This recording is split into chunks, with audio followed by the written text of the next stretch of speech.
Muy buenos días, sean todos ustedes bienvenidos a este tiempo devocional.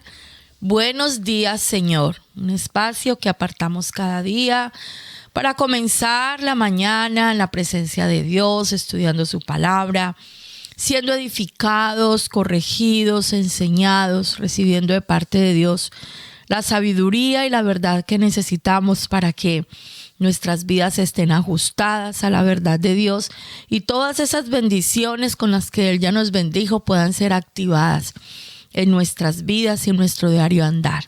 Les recuerdo que si estos estudios, estas meditaciones edifican su vida, yo le animo a que le dé me gusta a cada video y que también lo comparta en sus redes sociales, con sus familiares, con sus amigos. Y de esta manera todos juntos podemos colaborar en esa hermosa tarea de que el reino de Dios sea establecido en la tierra y esta palabra pueda ser anunciada en lugares y a personas a quienes usted y yo pues difícilmente podríamos llegar. Si no se ha suscrito al canal, le animo a que lo haga y dele clic a la campanita para que reciba todas las notificaciones cada vez que estemos subiendo nuevo material. Estamos en este tiempo estudiando el libro de Proverbios ya para terminar y recordamos que este libro de Proverbios son consejos, son refranes, son enseñanzas, son instrucciones para poner en práctica nuestra vida diaria. Hemos sido corregidos, hemos aprendido cosas muy interesantes, muy bonitas durante todo este tiempo. Y bueno, ya casi para terminar este estudio, pues yo les animo a que los que son padres, los que son mamás, tomen en cuenta este libro para educar a sus hijos, para enseñar a los más pequeños, a nuestros adolescentes, a nuestros jóvenes. Y así nosotros podamos entregarle a nuestras nuevas generaciones pues la sabiduría que viene de parte de Dios para una vida que de verdad glorifique y exalte su nombre y que para ellos sea agradable vivir. Hoy vamos a meditar en el capítulo 30 del libro de Proverbios. Recordemos que este libro está dividido en 5 partes. Ya estudiamos las 3 primeras, que son todos los proverbios de Salomón. La cuarta parte es el capítulo 30 y la quinta parte será el capítulo 31, que si el Señor lo permite lo estudiaremos mañana. Este capítulo 30 quedan algunas dudas entre los estudiosos de la Biblia sobre quién de verdad es el autor de este capítulo. Dice el versículo 1, palabras de Agur, hijo de Jaque, la profecía que dijo el varón Ahitiel y Ucal. No se sabe exactamente quién era Agur. Esta palabra en hebreo tiene el significado de compilador o el que reúne, el que junta las cosas, el ser recibidos entre los sabios. Entonces, muchos estudiosos e intérpretes de la Biblia dicen que este capítulo también fue escrito por Salomón, pero como una compilación de esas, esas grandes enseñanzas que él tuvo en su propia vida y en su propio caminar con Dios.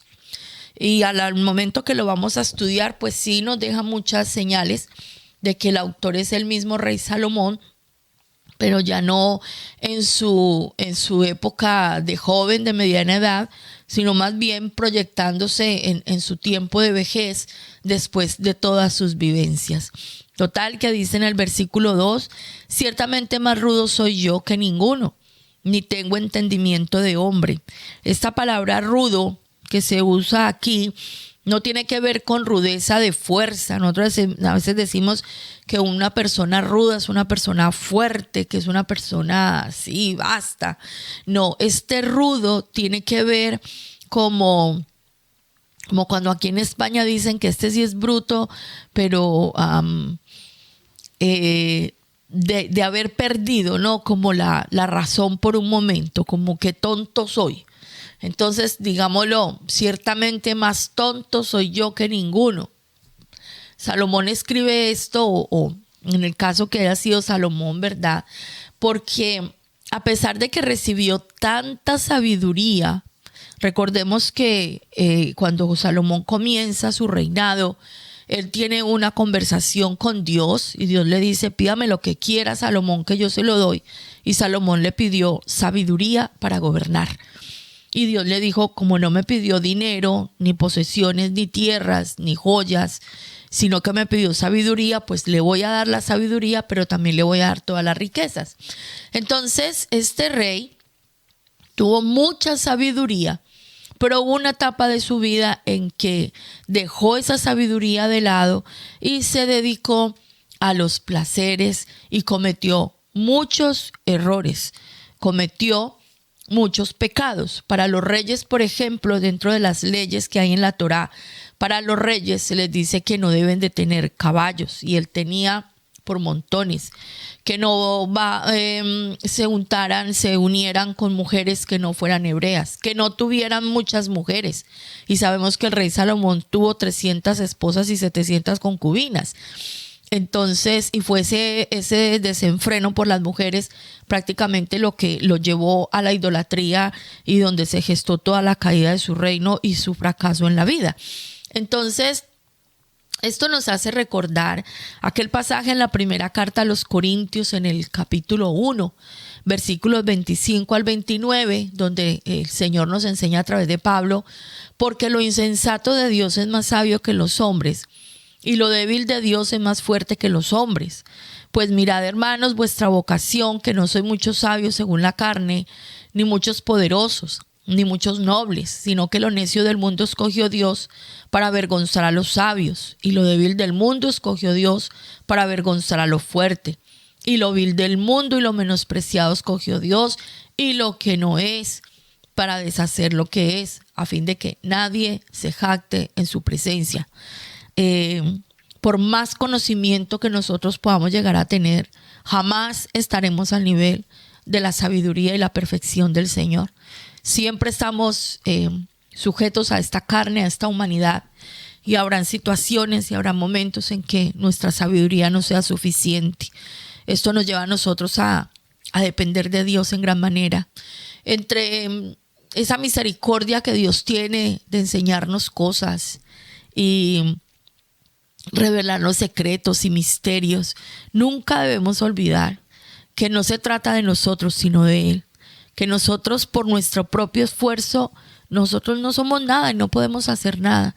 Todo lo hemos recibido por gracia.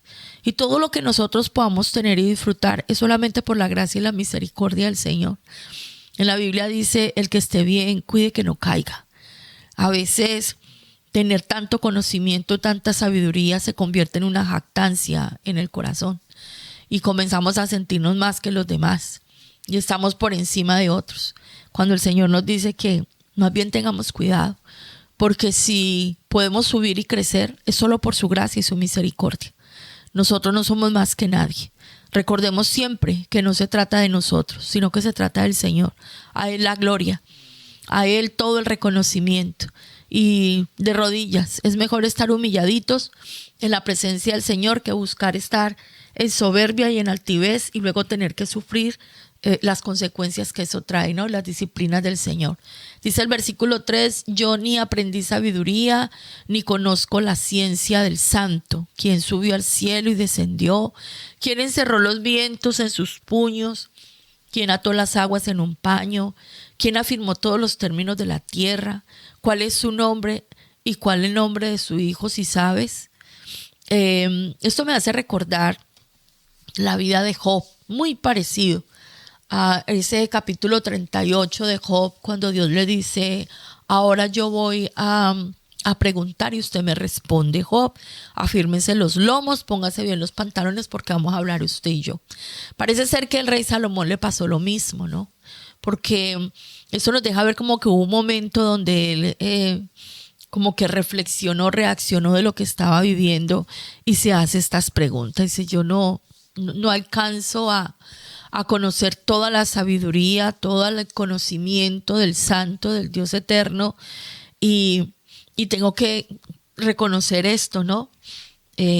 que por encima de Dios no hay nadie, o sea, Él es el más grande de todo. Y aquí hay una revelación muy fuerte acerca del Hijo de Dios, porque sabemos que el Creador es el Padre, subió al cielo y descendió, cerró los vientos con los puños, ató las aguas en un paño, afirmó los términos de la tierra. O sea, aquí se está hablando de la grandeza, de ese poder de Dios manifestado en su creación, pero también hace alusión a su Hijo. ¿Cuál es su nombre y cuál es el nombre de su Hijo? Recordemos que el Señor Jesús, cuando estuvo aquí en la tierra, hizo muchas señales, y en una conversación que él tuvo con Pedro, estaba con sus discípulos y les dice, ¿quién dicen los hombres que es el Hijo del Hombre? Y ellos responden, bueno, unos dicen que es Juan el Bautista, otros que es Elías, otro que es Jeremías, no sé qué. Dice, ¿y ustedes quién dicen que soy yo? Y es cuando Pedro le responde, tú eres Mashiach, tú eres el Mashiach, tú eres el Mesías, tú eres el Cristo, el Hijo del Dios viviente. Y la respuesta que le da el Señor Jesús es, bienaventurado eres, Simón, hijo de Jonás, porque esto no te lo reveló carne ni sangre, sino mi Padre que está en los cielos. Entonces la revelación de Yeshua como el enviado de Dios, como el Hijo de Dios, es algo que nosotros recibimos por la voluntad perfecta del Padre. Solamente por el Padre. El mismo Señor Jesús dice en Juan capítulo 6, ninguno puede venir a mí si el Padre que me envió no le trajere, y yo le resucitaré en el día postrero. Entonces miremos que cuando somos bendecidos con Dios, de parte de Dios, por todo este conocimiento, por toda esta gracia, pues nosotros no podemos olvidar eso, ¿no? Que es por gracia, que no se trata de nosotros, sino del Señor. Y eso nos lleva a tener sumo cuidado el nombre de Dios en nuestras vidas. Dice el versículo 5 y 6, toda palabra de Dios es limpia, Él es escudo a los que en Él esperan. No añadas a sus palabras para que no te reprenda y seas hallado mentiroso. Por eso es tan importante que nosotros tengamos cuidado de no estar añadiendo cosas a la palabra de Dios. Es muy serio esto. Y vivimos en una época donde se proliferan muchas doctrinas y una frase de, tengo una palabra para ti, Dios me ha dicho que te diga, el Señor te dice esto. El apóstol Pedro dice en una de sus cartas que tenemos la palabra profética más segura, y es este libro que usted y yo tenemos en nuestra mano, la Biblia, los profetas, la Torá, los salmos, los proverbios. Aquí está la revelación del Dios vivo, y lo dice en el libro de Apocalipsis. El que añada a este libro sus propias palabras, todas las pestes que hay aquí van a ser derramadas sobre su vida, y el que le quite palabras a este libro, su nombre será borrado del libro de la vida. O sea, tenemos que tener sumo respeto por la palabra de Dios, no estar manejándola a nuestro amaño y a nuestro antojo. Versículo 7, 2 cosas te he demandado, no me las niegues antes que muera. Vanidad y palabra mentirosa, aparta de mí. No me des pobreza ni riquezas, manténme del pan necesario. No sea que me sacie y te niegue y diga, ¿quién es Jehová? O que siendo pobre hurte y blasfeme el nombre de mi Dios. Una vez más vemos las palabras de una persona que ya ha vivido y que ha tenido sus propias experiencias, y le dice, mira Dios, antes que yo me muera, estas cositas por favor apártalas de mi vida. Y dice que se las pide de todo corazón, ¿verdad? Primero le dice, vanidad y palabra mentirosa aparta de mí. Sabemos que la vanidad, bien definida en el libro de Eclesiastés, que ya empezaremos a estudiar, son las cosas superficiales de la vida. La vanidad tiene que ver con los placeres de esta tierra que para nada trascienden a la eternidad, que van sujetos a ese aspecto, ¿no? De que aquí todo es vano, aquí todo pasa, que nada permanece para siempre. Dice, las cosas vanas que no estén conmigo, no quiero cosas superficiales en mi vida, ni palabras de mentira en mi boca. Y otras dos cositas, Señor, no me haga estar en pobreza, pero tampoco me haga un millonario caminando en riquezas, que yo pueda tener lo necesario. Vivimos en un mundo en el que se nos está llevando en todo tiempo a pensar en ser millonarios, en tener mucho dinero.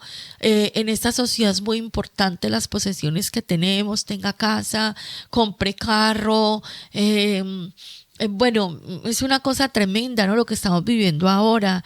Tenga muchas inversiones, invierta en oro. Bueno, es tremendo lo que nosotros vivimos en este momento. Y aquí nos dan un consejo muy sabio. O sea, no quiero pobrezas que me lleven a renegar. Dice primero, no sea que me sacie y te niegue y diga quién es Jehová. O sea, no sea que tenga tanto y me olvide de ti. Y entonces diga, yo ya no necesito de Dios. Tristemente, el ser humano más fácil se acerca a Dios cuando le tocan el bolsillo que cualquier otra cosa. Nos tocan el matrimonio, el enemigo viene y toca la relación matrimonial y pues nos divorciamos y ya está. Muchas veces nos tocan los hijos, la salud de nuestros hijos, su desempeño, hay ataduras, una cantidad de cosas y la gente sigue como si nada. Pero que les toquen el bolsillo. Pero que nos quedemos sin trabajo. Pero que tengamos una pérdida financiera. Entonces, Dios mío, ¿dónde estás? Y el Señor que no me escucha. Mire el consejo tan sabio que nos dan hoy. Una oración de sabiduría que nosotros debemos hacer al Señor y una actitud para guardar en nuestro corazón. No sea que me sacie y te niegue en medio de la abundancia, o que viviendo en escasez y en pobreza vaya a robar, a coger lo ajeno, y dice, y blasfeme el nombre de mi Dios. Porque ¿qué pasa? En el momento que nosotros dejamos de reconocer a Dios en nuestras vidas, dice en el primer capítulo de Romanos, Dios mismo nos entrega a una mente reprobada para que definitivamente caigamos a lo peor. Entonces es mejor tener lo necesario y lo justo, y más bien tener una actitud correcta frente a este asunto de las posesiones en nuestra vida. Dice el versículo 10, no acuses al siervo ante su señor, no sea que te maldiga y lleves el castigo. No seamos esas personas que siempre estamos resaltando los errores de nuestros consiervos. Es como cuando los hermanos se acusan el uno al otro y hay esa rivalidad entre hermanos, y entonces todo lo que hace mi hermano yo voy y se lo cuento a mi papá, o voy y se lo cuento a mi mamá, y como con esa cosita de corríjalo, como castíguelo. ¿Qué pasa aquí? Dice que al final vamos a recibir maldición y vamos a llevar un castigo. Entonces, cuando veamos esas debilidades en nuestros hermanos, en nuestros consiervos, oremos por ellos, tratemos de ayudar. Habrán cosas que sean necesarias contarlas a la autoridad, porque pues ya estemos hablando de cosas que ameritan, ¿no? La intervención de la autoridad, pero que esto no se nos vuelva un vicio de estarnos acusando los unos a los otros. Dice el versículo 11, hay generación que maldice a su padre y a su madre no bendice. Hay generación limpia en su propia opinión, si bien no se ha limpiado su inmundicia. Hay generación cuyos ojos son altivos y cuyos párpados están levantados en alto. Hay generación cuyos dientes son espadas y sus muelas cuchillos para devorar a los pobres de la tierra y a los menesterosos de entre los hombres. Entonces, aquí nos está hablando de unas generaciones que son levantadas en maldad, ¿cierto? Con una perversión total. Y cuando leemos estas 4 generaciones que hay aquí, pues es muy parecido a lo que estamos viviendo hoy. Y cada uno de los aspectos de la maldad de esta generación, pues vamos a verlo en versículos más adelante, van a recibir su propio castigo. Lo primero que dice es de una generación que maldice a su padre y a su madre no bendice. Es una generación que no respeta a los padres. Es una generación que no tiene temor de levantar la mano, de levantar palabras injuriosas contra sus progenitores. Son esos hijos malagradecidos que están causando dolor todo el tiempo, que están hablando mal de sus padres. Cuando vamos al versículo 16, el versículo 16 nos dice: el Seol, la matriz estéril, la tierra que no se sacia de aguas, y el fuego que jamás dice basta. Entonces, cada una de estas cosas tiene que ver con estas generaciones del versículo 11 al 14. ¿Qué es el Seol? El Seol es ese lugar de los muertos. Y ese Seol es la consecuencia de aquellos pecados de las generaciones de los malos hijos, de los que no respetan y no bendicen a sus padres. Creo que es el capítulo 20, versículo 20 de Proverbios, que nos enseña que el que maldice a su padre y a su madre se le apagará su lámpara en oscuridad perpetua. Entonces, el Seol, la muerte, la oscuridad, es la consecuencia para aquellos que maldicen a sus padres, que no honran a sus padres. Luego nos habla de una generación que es limpia en su propia opinión, aunque no se ha limpiado de su inmundicia. Y la consecuencia de esa generación que a todo lo malo llaman bueno y a lo bueno malo, que a todo les parece bien, no importa, cada quien que viva como quiera, con tal que no le haga mal a nadie. Eso de la Biblia es muy exagerado, la Biblia ya cambió, eso es una nueva generación, ahora las cosas son diferentes. Eso que estamos escuchando hoy en día, ¿qué es la consecuencia que les va a traer? La matriz estéril. ¿Por qué? La matriz estéril está preparada para la generación que vive en impureza, para esta generación que promueve la promiscuidad, que promueve el libertinaje, que promueve el acabar con la vida que llevan en sus vientres porque no les conviene en este momento, porque no era lo que estaban esperando, porque yo decido sobre mi cuerpo. En ese libertinaje y en esa perversión se van cerrando las matrices. Cada día es más difícil que los hombres y las mujeres puedan procrear. Esto se ve mucho más porque vamos dejando de lado la importancia de la vida. Y entonces la matriz se va cerrando, es una consecuencia, es su propia maldición. No se pueden engendrar hijos y están naciendo niños con defectos congénitos, con enfermedades súper rarísimas. Cada día se ven cosas mucho más tremendas a nivel de la ciencia, de la biología, de la formación en sí. Entonces, esta generación que vive en pecado y en libertinaje, la matriz se cerrará. ¿Para qué? Para que no se sigan, ¿cómo se dice?, reproduciendo en ese nivel de maldad. Luego nos habla de una generación altiva, una generación soberbia, una generación que vive en arrogancia, y para ellos está la tierra que no se sacia de aguas. Esa generación arrogante, esa generación que cree que todo lo compra con dinero, que todo lo compra con mero conocimiento. Pues con el poder que tienen viene la sequía, viene la crisis económica para esta generación. Hace rato vi una noticia que en el país gigante de Oriente no hay agua y hay una sequía terrible. Y estamos viviendo tiempos de gran sequía. En algunas naciones, aquí donde yo me encuentro, hay sequía. Y es fruto de ¿qué? De la arrogancia, de la soberbia, de creer que todo lo puedo sin depender del Eterno y del Creador. Y luego nos habla en el versículo 14 de la generación cuyos dientes son espadas y sus muelas cuchillos para devorar a los pobres de la tierra y a los menesterosos de entre los hombres. La consecuencia para esa generación es el fuego que jamás dice basta. Es una generación que abusa de los necesitados, de los menesterosos, de los débiles, de los desamparados. Y para esa generación está destinada la destrucción por el fuego, porque es una generación cruel que no se arrepiente, que solo busca lo suyo, que solo piensan en ellos mismos. Entonces creo que tenemos aquí mucho que trabajar en nuestro corazón y tenemos mucho que trabajar en la vida de nuestros hijos, en las nuevas generaciones, las que se están levantando ahora. ¿Qué le estamos enseñando a nuestros hijos? ¿Cómo los estamos preparando para la vida? Para evitar que ellos formen parte de estas generaciones perversas que lo único que van a traer a sus vidas es destrucción y muerte.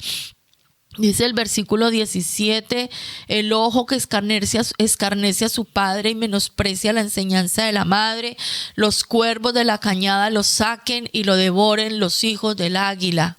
Esta es una maldición que está inspirada directamente por Dios, emitida para todos los hijos que menosprecian y se burlan de sus padres. Es increíble porque dentro de la carta magna, ¿no? de Éxodo 20, donde están los 10 mandamientos, que es lo más básico que nosotros hemos aprendido, allí está registrado la honra a los padres, el respeto a los padres, el reconocimiento a nuestros primogenitores.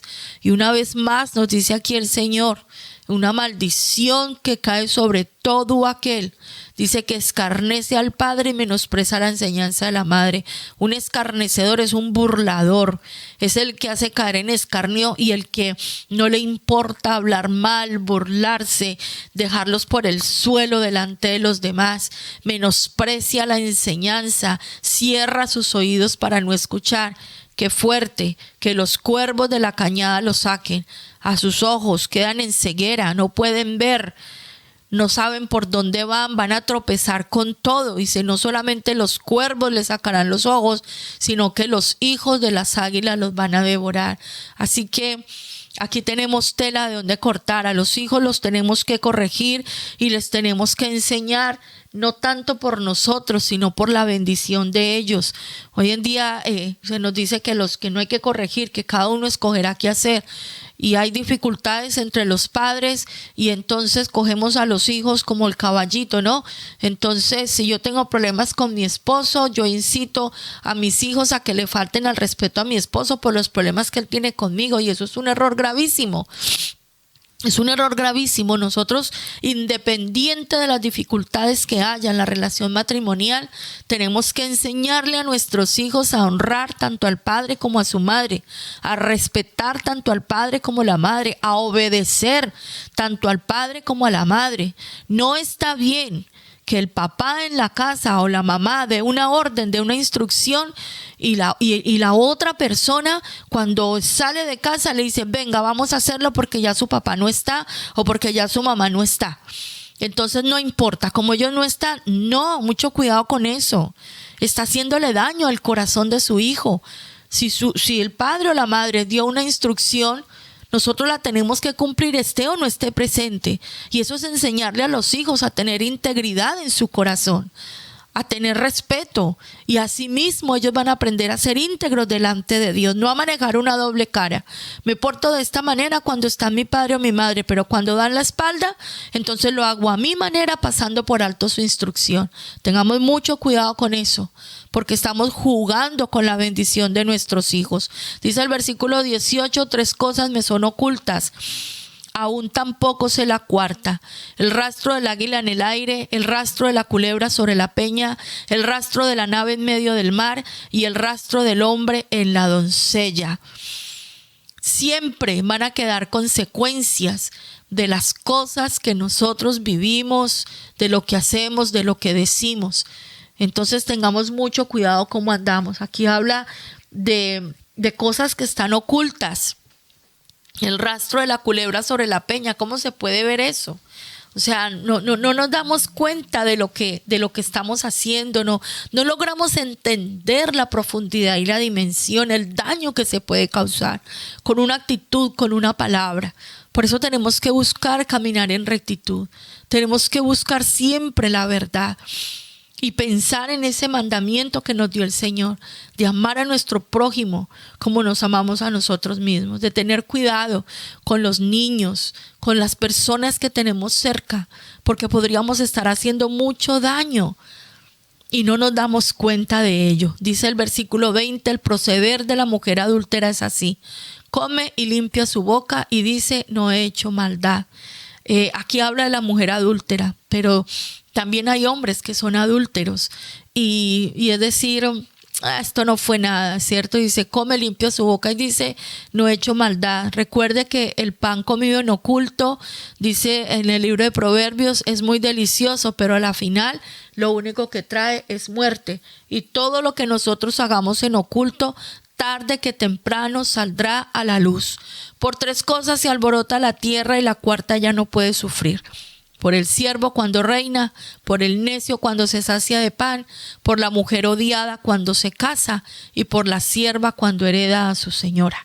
Dice que estas cosas alborotan la tierra, o sea, causan un impacto tremendo, y esta parte me hace pensar en Agar, cuando había una promesa de una descendencia para Abraham y Sara no quedaba embarazada, y entonces ella incita a su esposo a que se acueste con su sierva para poder tener la descendencia, y cuando Agar queda embarazada y da luz a Ismael, se desata tremenda guerra en esa familia, porque ahora la sierva se creía más que su señora.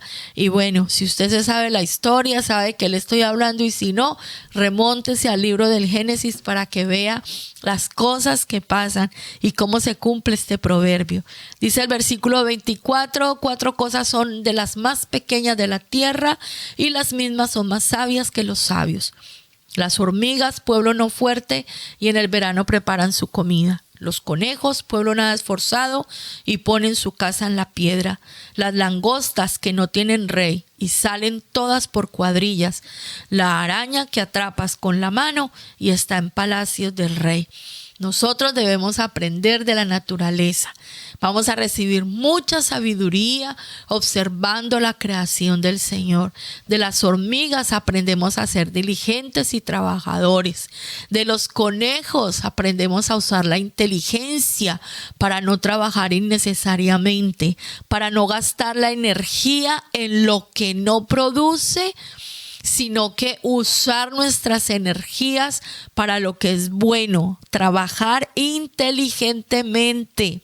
De las langostas aprendemos a ser organizados. Dice que no tienen rey, pero ellas van por cuadrillas, a tener orden en nuestra vida. Y de las arañas, esto me pareció súper tenaz, nosotros podemos aprovechar, o sea, saber aprovechar las oportunidades y no despreciar los recursos, porque dice que la araña la atrapamos con la mano, y sin embargo ellas viven en los palacios de los reyes. O sea que en la misma naturaleza nosotros tenemos mucho de qué aprender para aplicar a nuestras vidas. Dice el versículo 29, 3 cosas hay de hermoso andar, y la cuarta pasea muy bien: el león, fuerte entre todos los animales, que no vuelve atrás por nada; el ceñido de lomos; asimismo el macho cabrío, y el rey a quien nadie resiste.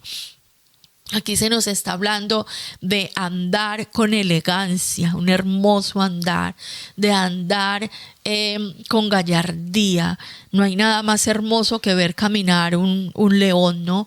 En capítulos anteriores estudiábamos de la seguridad del rey, el león que puede dormir echado y está seguro porque sabe quién es él.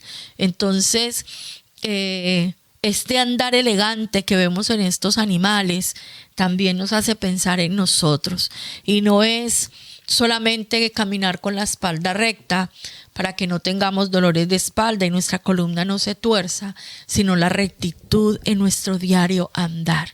Algo que a nosotros nos hace ver elegantes y reconocidos entre la gente es la rectitud de nuestras vidas, es la seguridad con la que nosotros podemos vivir y andar, porque sabemos quiénes somos, porque somos hijos de Dios, porque estamos ceñidos en nuestros lomos, caminamos con seguridad, caminamos buscando la integridad, haciendo bien las cosas, siendo juiciosos en nuestro trabajo, en las delegaciones que hemos recibido.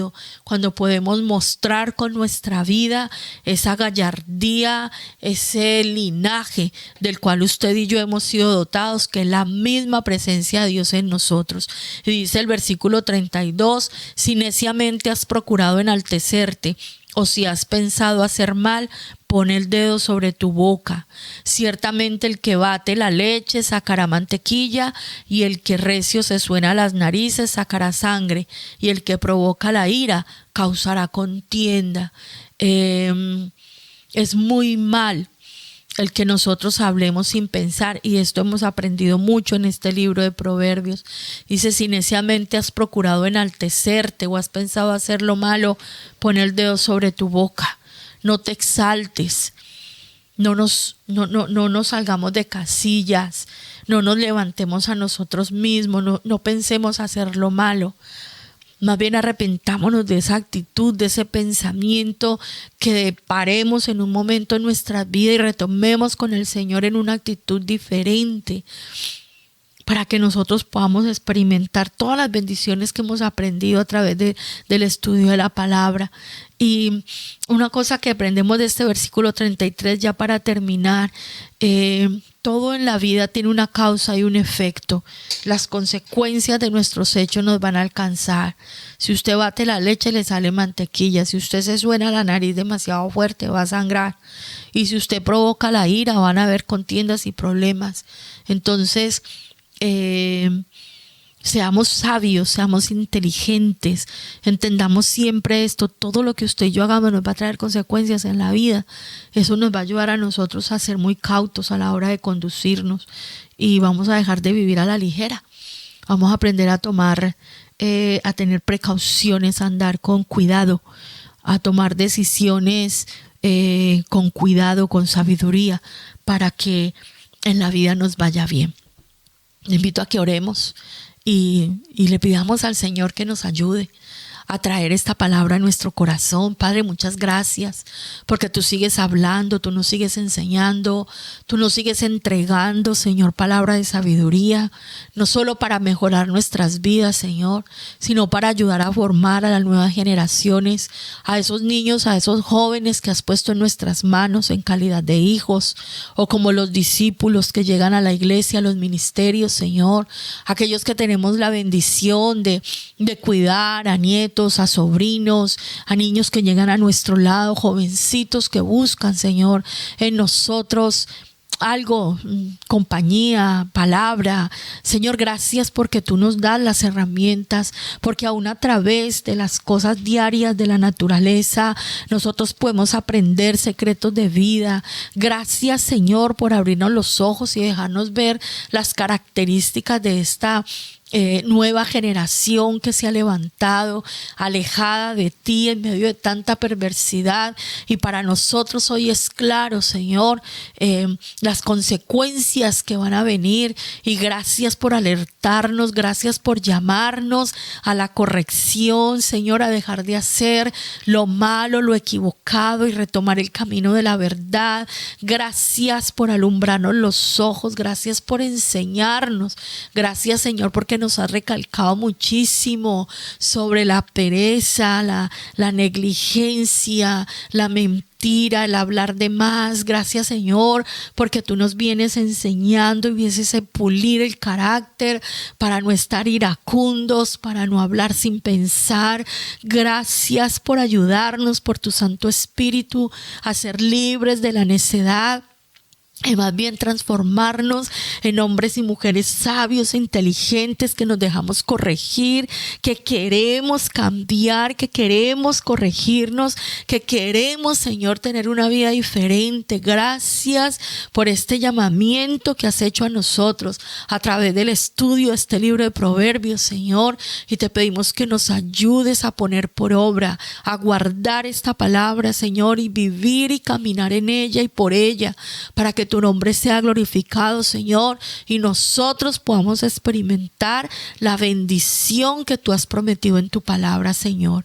Gracias te damos por este día, gracias por todo lo que tú has puesto en nuestras manos. Hoy sabemos, Señor, que no depende de nosotros, sino de ti, y te reconocemos, Padre, como el autor de nuestra salvación. La gloria es tuya en todo lo que tenemos, lo que logramos, lo que alcanzamos, Señor.